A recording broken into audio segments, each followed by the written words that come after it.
just have to save him because after all, a person's a person, no matter how small.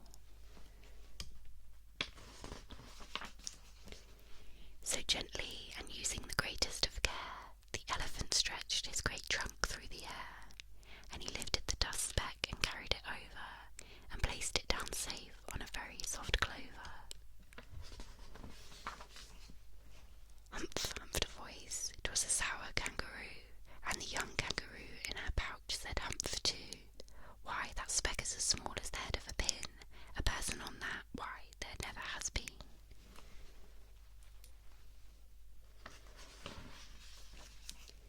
Believe me, said Horton, I tell you sincerely, my ears are quite keen, and I heard him quite clearly. I know there's a person down there, and what's more, quite likely there's 2, even 3, even 4. Quite likely a family for all that we know. A family with children just starting to grow. So please, Horton said, as a favour to me, try not to disturb them, just please let them be. I think you're a fool, laughed the sour kangaroo, and the young kangaroo in her pouch said me too. You're the biggest blamed fool in the jungle of Newell, and the kangaroos plunged in the cool of the pool. What terrible splashing, the elephant frowned. I can't let my very small persons get drowned. I've got to protect them, I'm bigger than they, so he plucked up the clover and hustled away. Through the high jungle tree tops the news quickly spread. He talks to a dust speck, he's out of his head. Just look at him walk with that speck on that flower, and Horton walked, worrying, almost an hour. Should I put this speck down? Horton thought with alarm. If I do, these small persons may come to great harm. I can't put it down, and I won't, after all. A person's a person, no matter how small.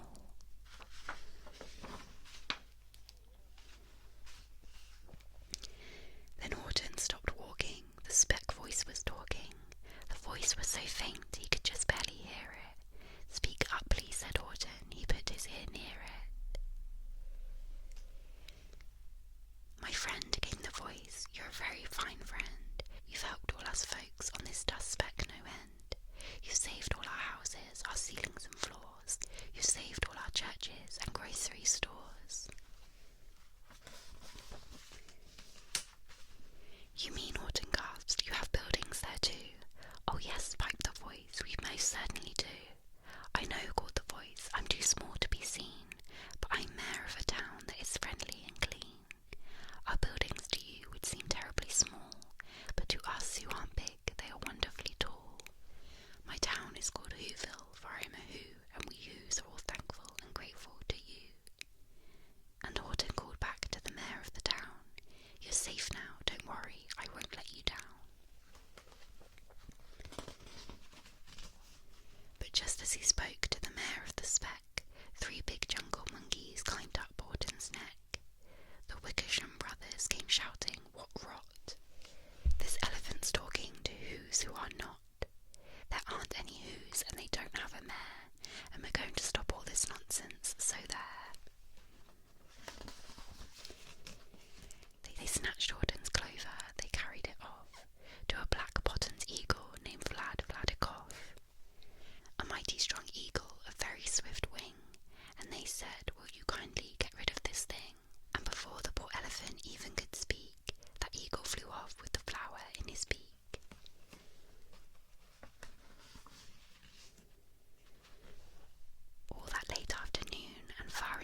persons, they'll prove it to you.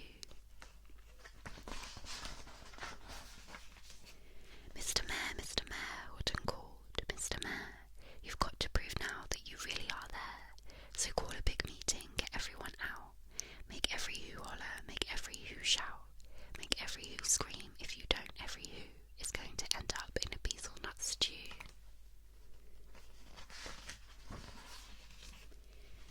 And down on the dust speck, the scared little mayor quickly called a big meeting in Whoville Town Square. And his people cried loudly, they cried out in fear. We are here, we are here, we are here, we are here. The elephant smiled, that was clear as a bell. You kangaroo surely heard that very well.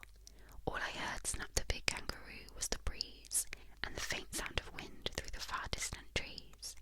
I heard no small voices, and you didn't either, and the young kangaroo in her pouch said me neither. Grab him, they shouted, and cage the big dope. Lasso his stomach with 10 miles of rope. Tie the knots tight so he'll never shake loose.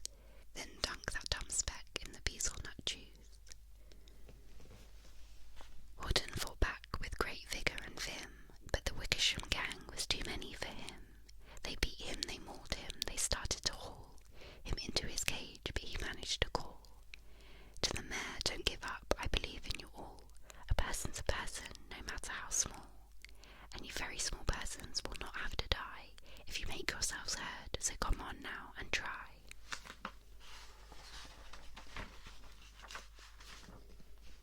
The mayor grabbed a tom-tom, he started to smack it, and all over Whoville they whooped up a racket. They rattled tin kettles, they beat on brass pans, on garbage pail tops and old cranberry cans.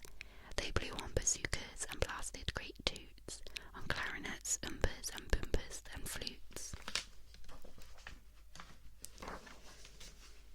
Great gusts of loud racket rang high through the air. They rattled and shook the whole sky, and the mayor called up through the howling mad hullabaloo. Hey Horton, how's this? Is our sound coming through? And Horton called back, I can hear you just fine, but the kangaroo's ears aren't as strong quite as mine. They don't hear a thing. Are you sure all your boys are doing their best? Are they all making noise? Are you sure every who down in Whoville is working? Quick, look through your town. Is there anyone shirking? Through the town rushed the mayor from the east to the west, but everyone seemed to be doing his best. Everyone seemed to be yapping or yipping. Everyone seemed to be beeping or bipping. But it wasn't enough, all this ruckus and roar. He had to find someone to help him make more. He raced through each building, he searched floor to floor. And just as he felt he was getting nowhere, and almost about to give up in despair, he suddenly burst through a door, and that mayor discovered one shirker quite hidden away in the Fairfax apartments, apartment 12J. A very small shirker named Jojo was standing and bouncing a yo-yo, not making a sound, not a yip, not a chirp, and the mayor rushed inside and he grabbed the young twerp. And he climbed with the lad up the Eiffelberg Tower. This, cried the mayor, is your town's darkest hour, the time for all who's who have blood that is red, to come to the aid of their country, he said.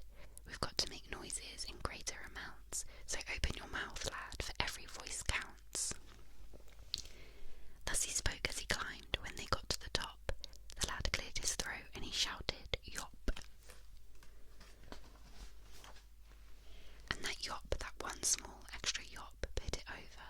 Finally at last, from that speck on that clover, the voices were heard, they rang out clear and clean, and the elephant smiled. Do you see what I mean? They've proved they are persons, no matter how small, and their whole world was saved by the smallest of all.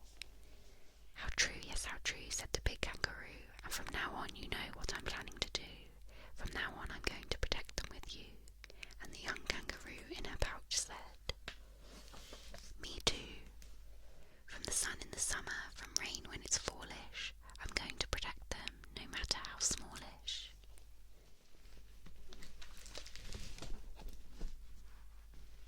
I hope you